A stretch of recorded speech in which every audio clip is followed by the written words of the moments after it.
Hola, el día de hoy vamos a hablar sobre la esquizofrenia, así que ya sabes, quédate hasta el final del video para aprender un poco más sobre este trastorno.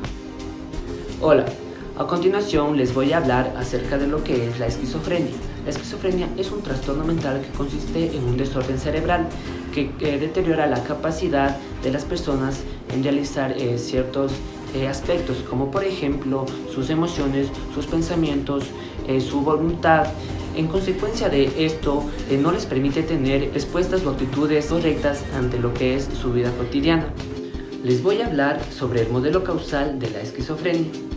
Este trastorno mental es una enfermedad muy compleja que puede darse por varias causas como por ejemplo ambientales o genéticas.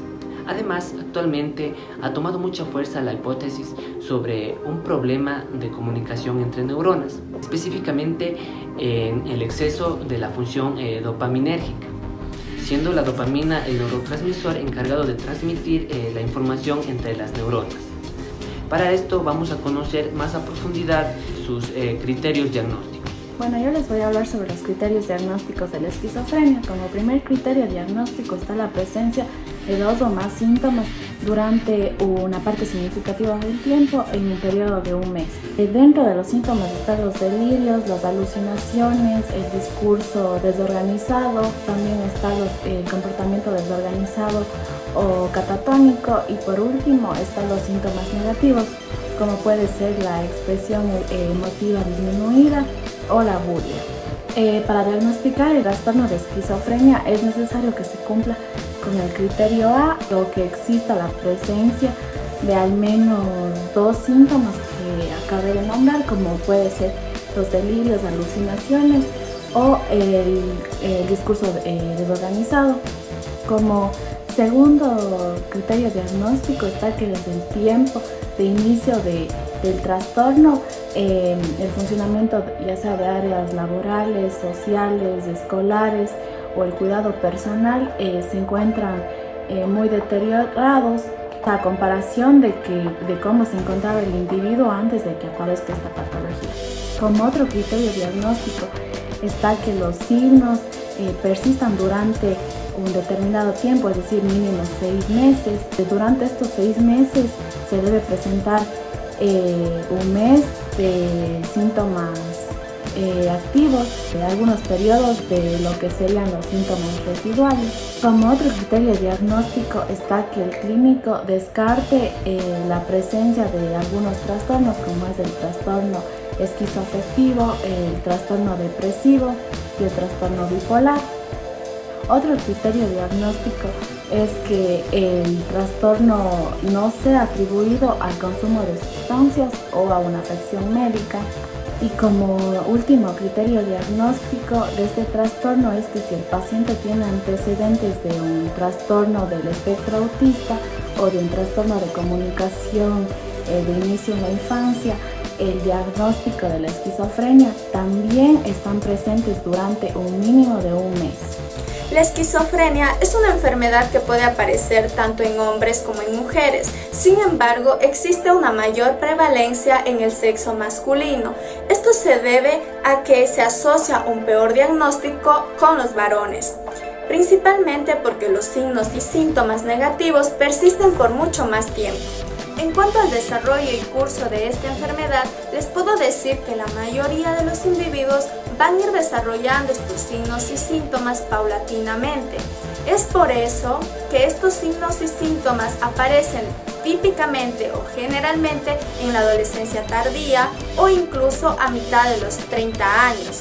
Esto no quiere decir que no pueda aparecer más temprano, por ejemplo en un niño. Sin embargo, hay que tener muchísimo cuidado y primero descartar trastornos relacionados a la infancia. En cuanto a un adolescente en la etapa temprana, es importante que haya una intervención rápida, porque esta etapa se asocia también con un pronóstico poco favorable. Los factores de riesgo que influyen para que una persona sea diagnosticada con esquizofrenia pueden ser tanto ambientales y genéticos y fisiológicos. En los factores ambientales, la estación de nacimiento se ha relacionado con la incidencia de la esquizofrenia. Además, la incidencia de la esquizofrenia y otros trastornos relacionados es mayor en niños que viven en un ambiente urbano o en comunidades étnicas minoritarias. Ahora, los factores genéticos y fisiológicos. Cabe recalcar que hay una importante contribución de los factores genéticos a la hora de que un niño desarrolle un trastorno de esquizofrenia, aunque la mayoría de individuos que han sido diagnosticados con trastorno de esquizofrenia no tienen antecedentes familiares de psicosis. Esta predisposición la confiere un abanico de alelos de riesgo comunes y muy raros, de forma que cada alelo contribuye solo en una pequeña fracción a la varianza total de la población. Es importante conocer esto. Para comprender mejor los factores genéticos y fisiológicos es importante saber qué es un alelo de riesgo. Un alelo de riesgo, o también conocido como NKIS, es una o más variantes localizadas en la misma copia de un gen o en el mismo cromosoma. Es por ello que el alelo de riesgo generalmente se lo asocia con una mayor probabilidad de desarrollar una afección o enfermedad.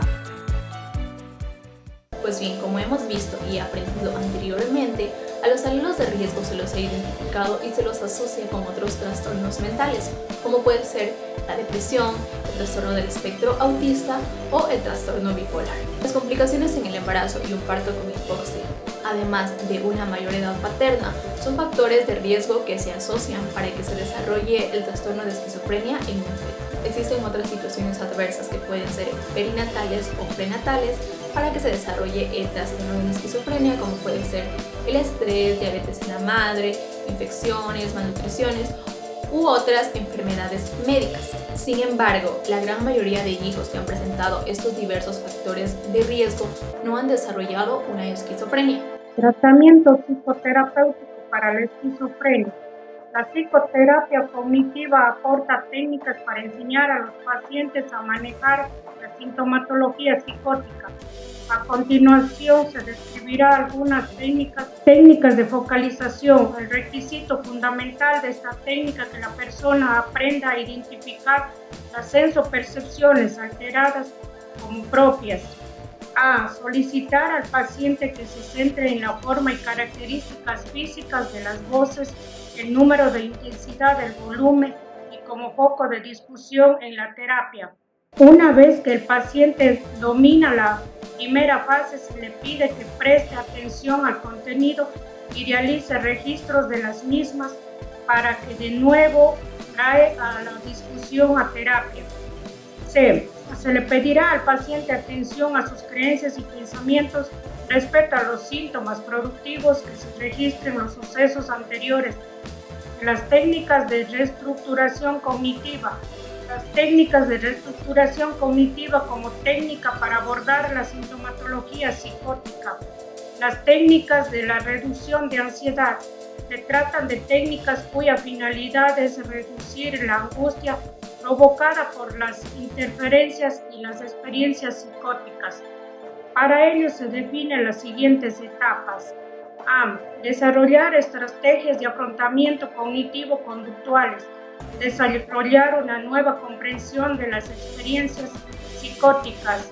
Trabajar sobre delirios, alucinaciones, las técnicas socráticas y técnicas de afrontamiento. Trabajar con el afecto y con las autoevaluaciones negativas. Manejar el riesgo de recaídas y la incapacidad social. El tratamiento farmacológico de la esquizofrenia se basa fundamentalmente en el empleo de fármacos antipsicóticos. El objetivo del tratamiento con antipsicóticos es controlar los signos y síntomas de manera eficaz con la dosis más baja posible.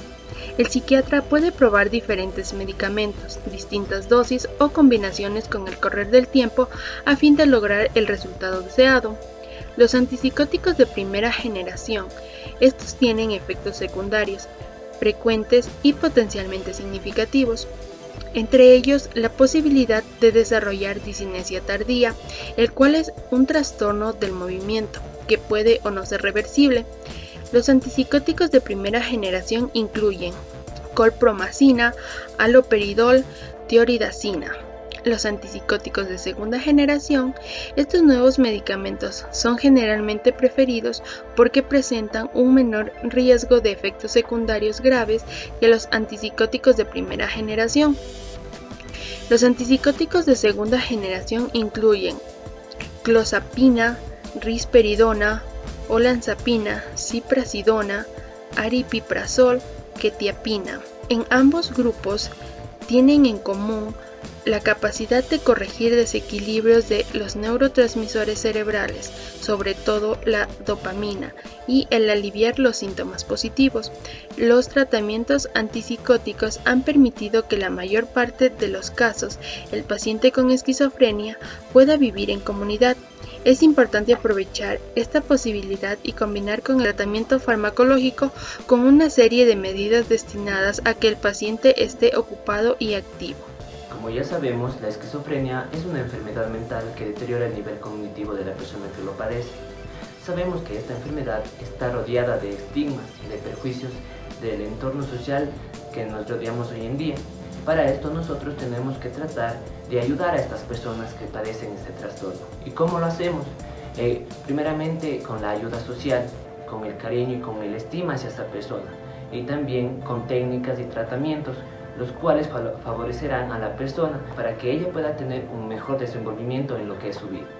Bueno, esto ha sido todo por el video de hoy. Espero hayan aprendido un poco sobre esta enfermedad y sobre todo desearles a todos salud mental.